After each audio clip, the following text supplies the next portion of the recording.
Yo, what is going on, everyone? My name is Nick, or the Notorious Fantasy, and in today's video, we're going to be talking about my week number 15 wide receiver start or sit decisions for fantasy football in 2021. Inside today's video, we're going to be going in depth into every single matchup from Thursday Night Football all the way until Monday Night Football, and I'll be telling you guys whether I believe you should start or sit the wide receivers in every single matchup. But before we could get on into things, I would like to ask, if you are new to the channel and you do end up enjoying today's video, to please make sure that you do hit that subscribe button down below, because not only is it free, I put out content every single day to help you guys win your 2021 Fantasy Football Championship. And while you're down there, whether you are new to the channel or not, please make sure that you hit that like button down below to help boost this video up the algorithm so that more beautiful people like yourself can see today's video. I would also like to ask, if you guys are on Twitter and would like to follow me on there, to please do so at Notorious FNTSY. The link to my Twitter is also down below in the video description. So without further ado, let's get into my week number 15 wide receiver start or sit decisions. We begin with Thursday Night Football, the Kansas City Chiefs at the LA Chargers. In this game, I believe that Keenan Allen should be good to go. So Keenan Allen will be rejoining the team after last week he was out with COVID. Mike Williams did play last week after dealing with COVID throughout the week, but he was able to end up playing in that game. Me and basically everyone across fucking America, everyone who played fantasy football, was so excited for Mike Williams because the upside was immense without Keenan Allen, because, oh, sure, they do have these other wide receivers, but I think that Mike Williams is the best wide receiver, so he's going to be seeing all types of targets all game long.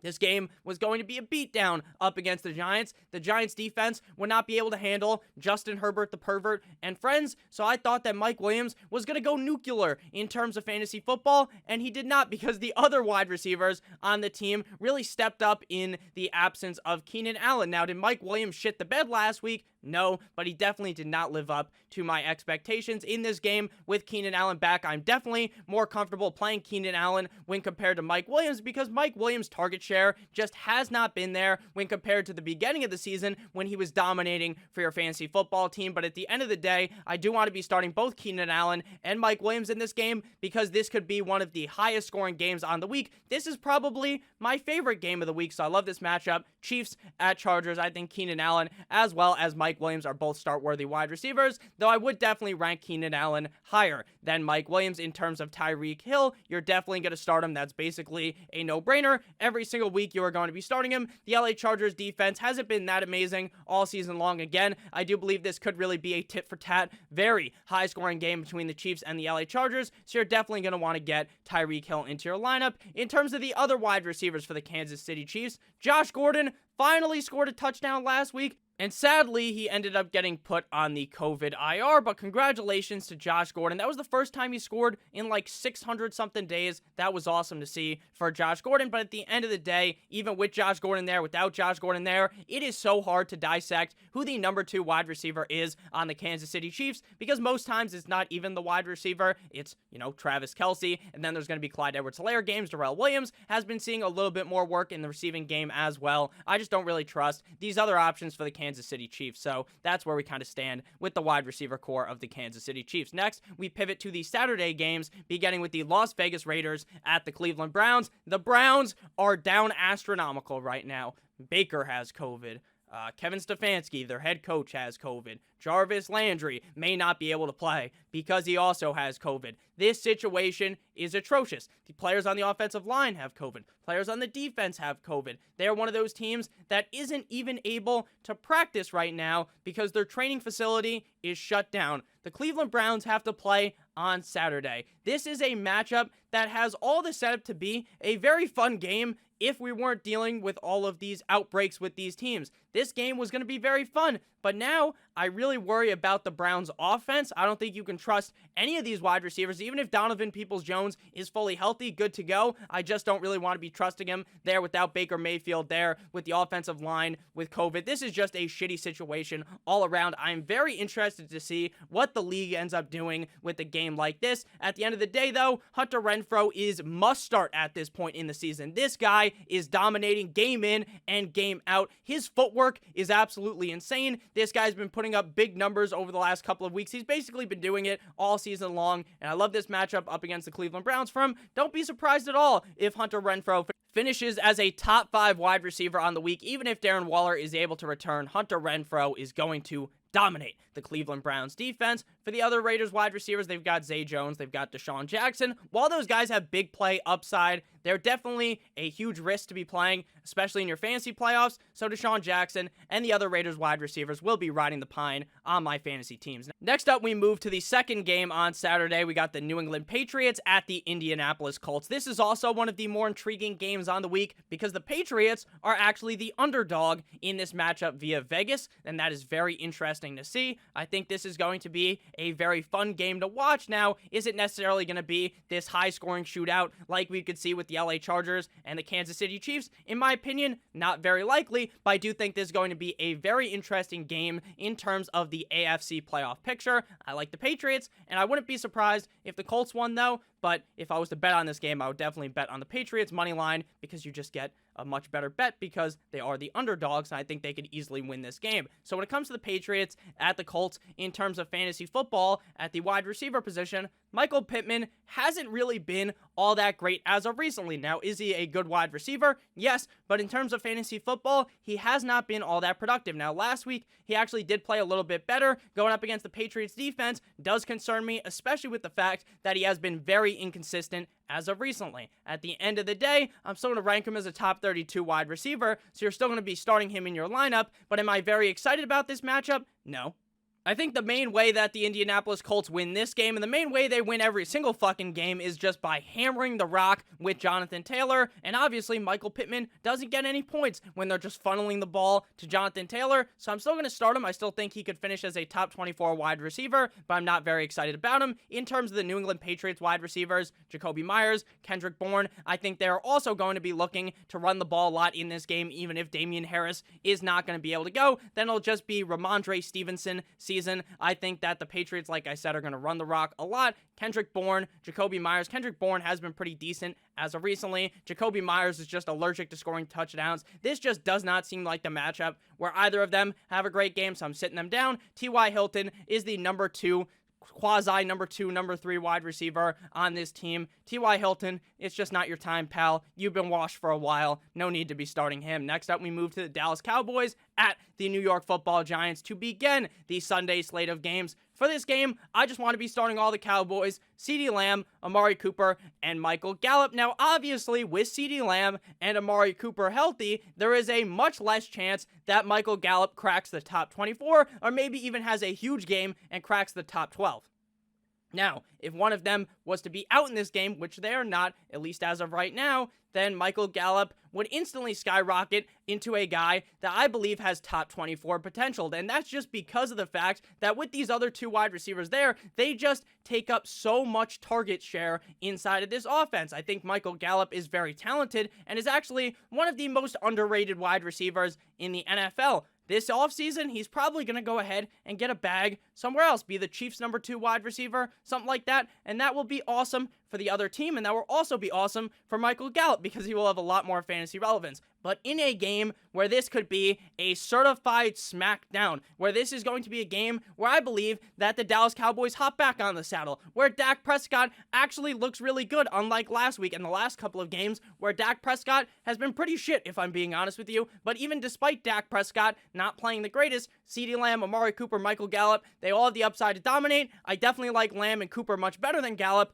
but I would still be playing Michael Gallup in this game. For the Giants, Kadarius Toney, likely not going to be playing in this game. Sterling Shepard, Kenny Golladay, I don't even give a fuck who the quarterback is. They're talking about how maybe Daniel Jones will be back, maybe it'll be Mike Glennon again, or maybe they're going to go ahead and give a chance to Jake Fromm. If I'm the Giants, I don't know why the fuck they haven't already given the shot to Jake Fromm. You already know that Mike the Neck Glennon is not the answer. You already basically know that Daniel Jones is not the answer to this solution here in New York for the Giants. So why not give Jake Fromm the shot? We've never seen Jake Fromm play at the NFL level. Now you're basically sending him out there in a very shitty situation because the Giants aren't all that great. But at the end of the day, just let's see what kind of talent this kid has. If you're a Giants fan, you should be upset with the fact that they're not even giving this guy the chance, especially with Daniel Jones banged up. Next up, we move to a matchup between the Houston Texans at the Jacksonville Jaguars. What an electrifying matchup. Davis Mills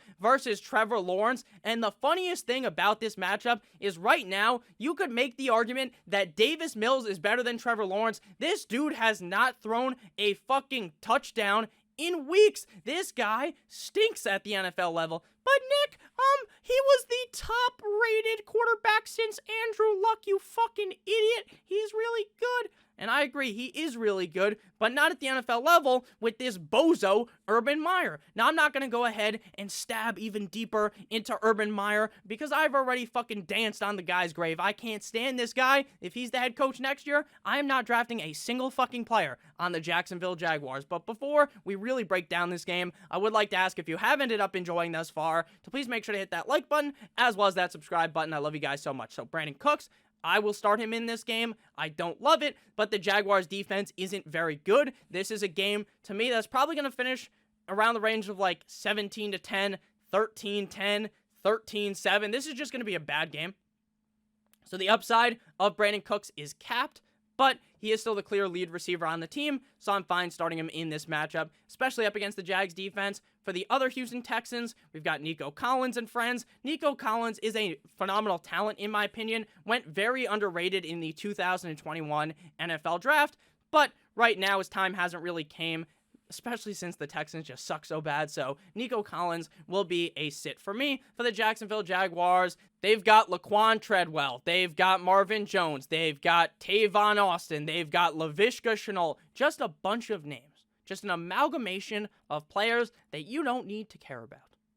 That's just how I feel about it. The Jaguars don't score passing touchdowns, so why do you want to start the receivers? The answer is you don't want to. So sit Marvin Jones, sit Treadwell, sit Shenault, but if by some crazy reason you're starting Tavon Austin, don't be doing that either. Next up, we move to the Les Titans, the Tennessee Titans at the Pittsburgh Steelers. In this game, I only like the Pittsburgh Steelers wide receivers. Now, when it comes to the Tennessee Titans, Julio Jones just simply is not the Julio Jones of the past. Now, is he completely washed? In my opinion, no. He's still a solid wide receiver, and when he is targeted, he makes good catches because he's still Julio Jones, but he's not necessarily the Julio Jones that he used to be. Now, does he suck? No. He's still a fine wide receiver. A lot of teams would be happy to have a guy like Julio Jones, but at the end of the day, at any point in the game, this guy could just break in half.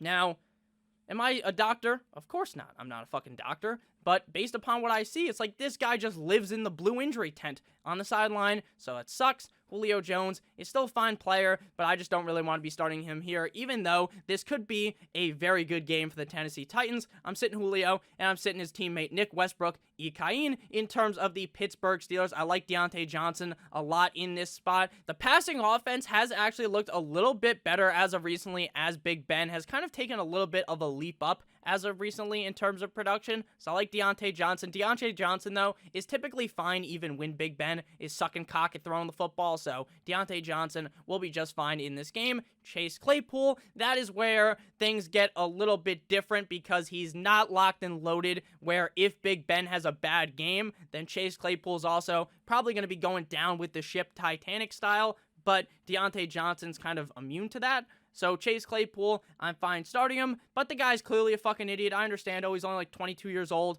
So am I, right? He makes more money than me. So who's really laughing now, right? Chase Claypool, you TikTok star, motherfucker. All right, Chase Claypool, I'm still going to start you.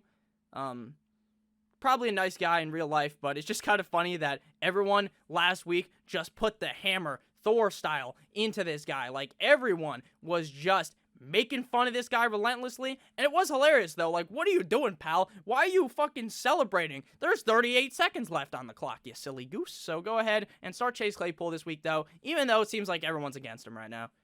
Next up, we move to a matchup between the New York Jumbo Jets at the Miami Dolphins. In this game, I honestly think that normally the Jets will kind of stick around with the Dolphins, but the Dolphins are coming off of a bye, and I believe they are going to lay a can of whoop ass onto the New York Jumbo Jets. I think that Jalen Waddle and Devontae Parker are going to form a metaphorical Eiffel Tower and run a train on the Jets defense. This is going to be hilarious to watch. As a Dolphins fan, I love Jalen Waddle. Clearly, the guy has been dominant. He sees so many targets game in and game out. I wouldn't be surprised if at one point in the season, this guy eclipses 15 targets because he is a clear focal point in this Dolphins offense. Now, if Gaskin can't play, if all these running backs can't play, then maybe they look to pass the ball even more. Now, I think they could trust upon Duke Johnson, but that could also lead to Jalen Waddle potentially seeing a little bit more rushing upside in this game. Even if he doesn't, though, this is a smash spot up against the Jets. He dominated against the Jets last time. I think he could easily do it again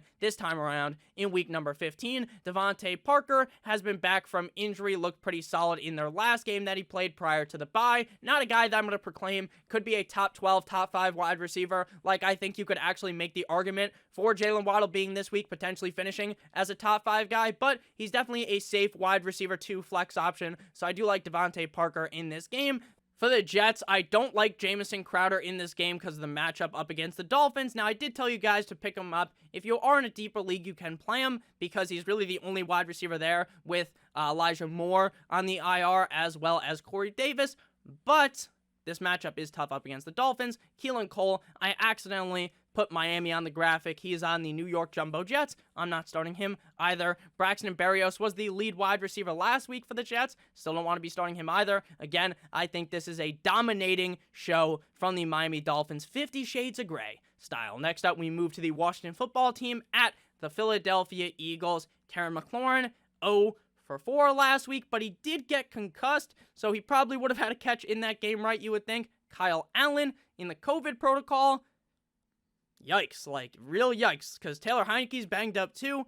If he plays Taylor Heineke and Terry McLaurin, then I'm going to start Terry McLaurin, but not ranked as like a top 12, top 18 guy, probably closer to 23 or 24 at the wide receiver position. Not that I hate the matchup, but Terry McLaurin just hasn't been all that great this season. He's a good receiver, but just doesn't seem like he gets enough work. And then Devontae Smith, very similar to kind of Terry McLaurin, shows a lot of flashes. There's been a lot of flashes of Terry McLaurin, but not too much consistency. Same exact thing could be said for Devontae Smith. I do believe, though, if Jalen Hurts is back under center, the upside of Devontae Smith is a little bit higher than with Mr. Gardner Minshew. For the Washington football team, I'm going to be sitting DeAndre Carter and the rest of the Washington football team wide receivers. Now, I understand it says Arizona, so I clearly got to fire the graphics guy, who is me. Quez Watkins, the other receivers for the Philadelphia Eagles, that bum, that burger flipping motherfucker, Jalen Waddle, you're sitting them as well.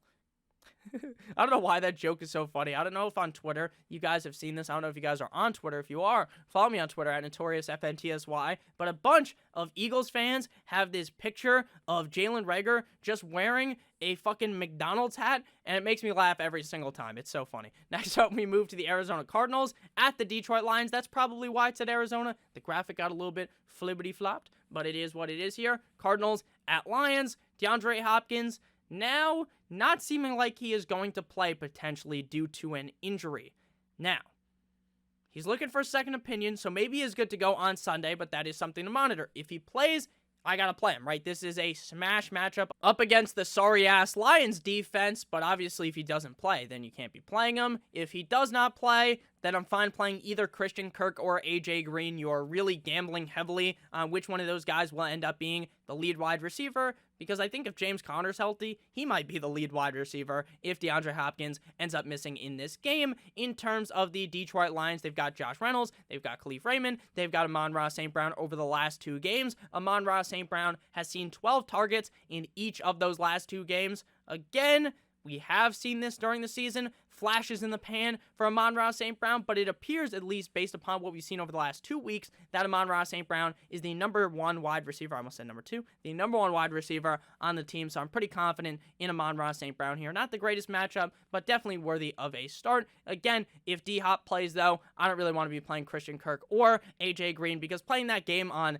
the guessing game on who the number 2 receiver is has been very difficult all season long, and you're basically guessing wrong every single time.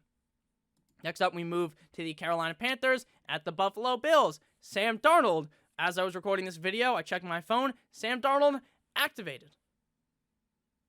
Is it going to be Wham Bam Cam Newton? Is it going to be PJ Walker? Is it going to be Mono Man Sam Darnold? Who fucking knows? Who knows? And regardless of the quarterback, I'm going to play PJ Walker, or not PJ Walker, I'm going to play DJ Moore, but I don't love it. I mean, DJ Moore has all the potential in the world. The issue is that the quarterbacks just haven't been very good, but I'm still going to play him here because he's the lead receiver, but my confidence is all over the place depending on which one of the quarterbacks ends up being the signal caller in this matchup, and I wouldn't even be surprised if Cam started, then out of nowhere fucking Sam Darnold came in, and then they tag in PJ Walker. This fucking team's a disaster. The Buffalo Bills, they're going to be without Emmanuel Sanders likely in this game. They've got Cole Beasley. They've got Gabe Davis, who stepped up as of recently. Stephon Diggs, though, the obvious option here, going up against the Panthers defense that hasn't been playing as good as of recently. I love Stephon Diggs, who has really stepped up as of recently. Kind of the opposite of the Panthers defense. Robbie Anderson, the island boy himself, I'm going to be sitting him down. I understand he had a big game last week, but to me, that is just a flash in the pan. One good game. He's had 2 good games all season? Come on, man. It's been 15 games. I don't trust that. And then Cole Beasley, these other guys, like, they could have a good game, but I'd rather just sit them down. Next up, we move to the Cincinnati Bengals at the Denver Broncos. We've got Jamar Chase and T. Higgins of the Cincinnati Bengals listed as starters in this matchup. I just love the Cincinnati Bengals wide receivers, except for Tyler Boyd. Feels bad for Tyler Boyd because if Jamar Chase was not there, then Boyd would be a very fantasy-relevant wide receiver, but with all 3 of them there, seems like he's kind of the odd man out in this scenario. T. Higgins has been dominating as of recently, laying the pipe for that ass like he is a plumber, so I'm going to continue to ride the hot streak with him. Jamar Chase made a absolutely insane in-the-membrane catch last week after not having all the greatest of game. At the end of the day, he still ended up scoring a tug, so Jamar Chase here up against the Broncos defense. I love it. Same thing goes with T. Higgins. For the Broncos, I am sick and fucking tired of the Teddy Bridgewater experience. Sure, he's not terrible. He's not going to make any bad decisions, but the guy is basically a pussy. He never throws the ball up the field. They're basically just playing around.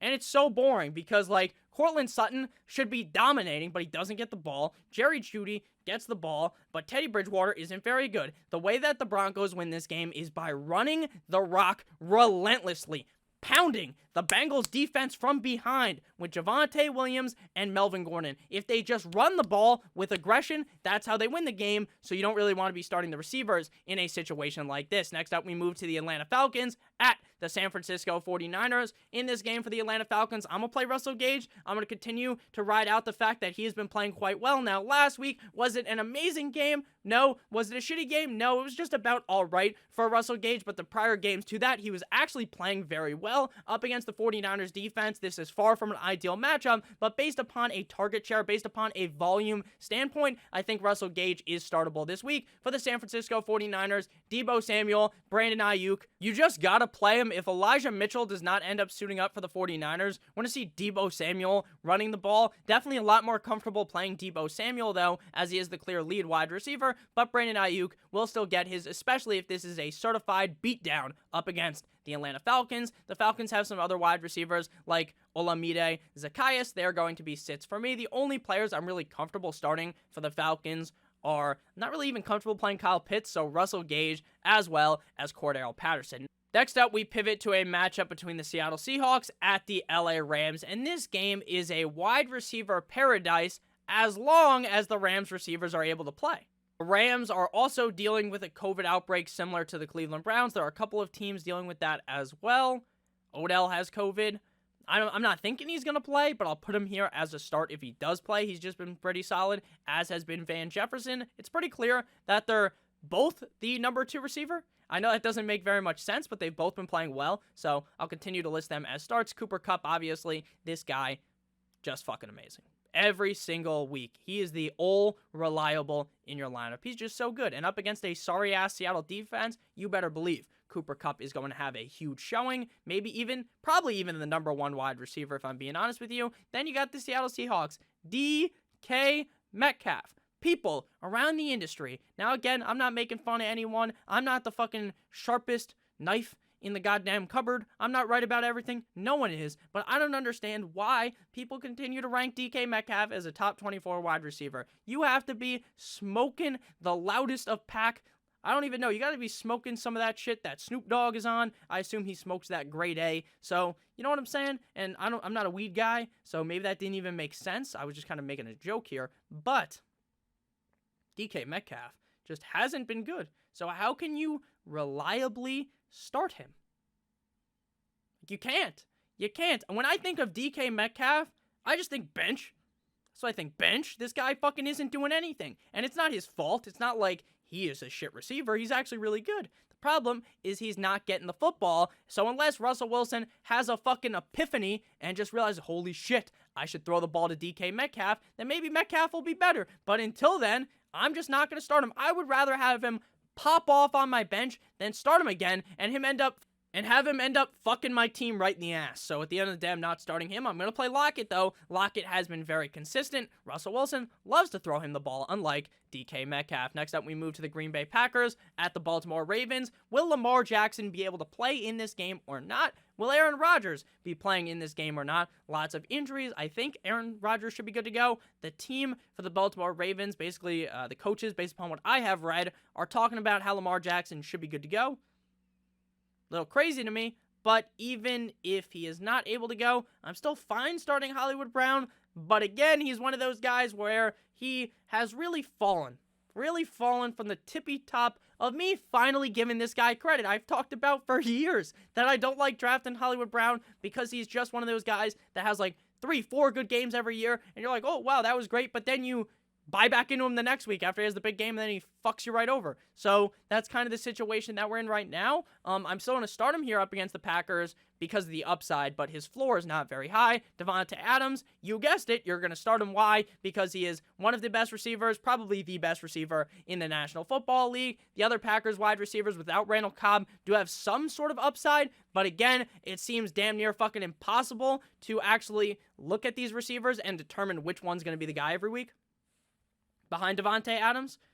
To me, it's just not even worth looking into because you're going to get it wrong a majority of the time, which is very similar to the wide receiver 2 situation in Arizona that we discussed a little bit earlier. Rashad Bateman did show up last week.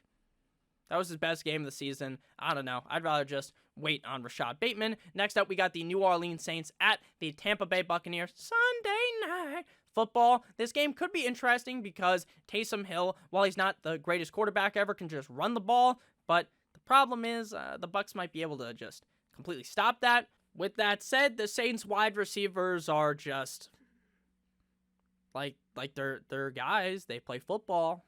They'll be out there. They'll get a couple of targets, but with Taysom Hill just loving to run the ball, with the game plan being very run heavy for the Saints, just don't be starting their wide receivers. For the Bucs, Mike Evans, Chris Godwin, will Antonio Brown ever return? I have no idea. He is suspended right now. Should be lifted soon. Don't even know if he'll be on the team when that suspension is lifted. Godwin, dominating every single week. Now, I've said, Nick, why do you keep saying dominating? Think of another word, you fucking idiot.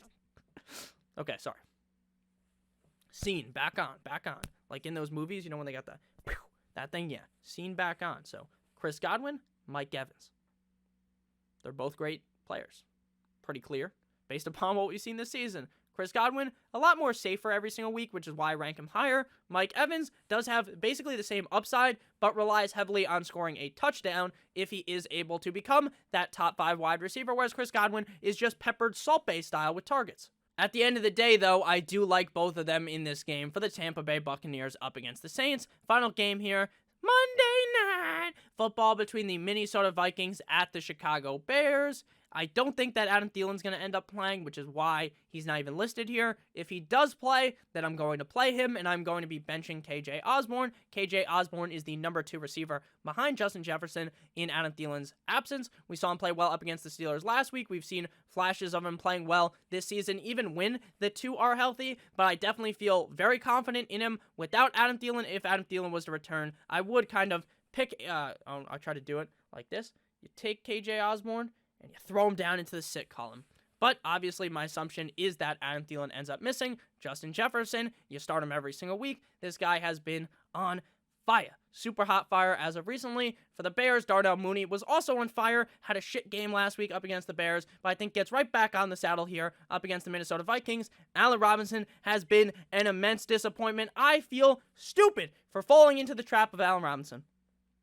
And I shouldn't, because this guy produced with Kissin' Titties Mitchell Trubisky. He produced with 9-inch Nicholas Foles. He produced with Blake fucking Bortles, but he can't get it done this year. It is so disappointing. Fuck Allen Robinson.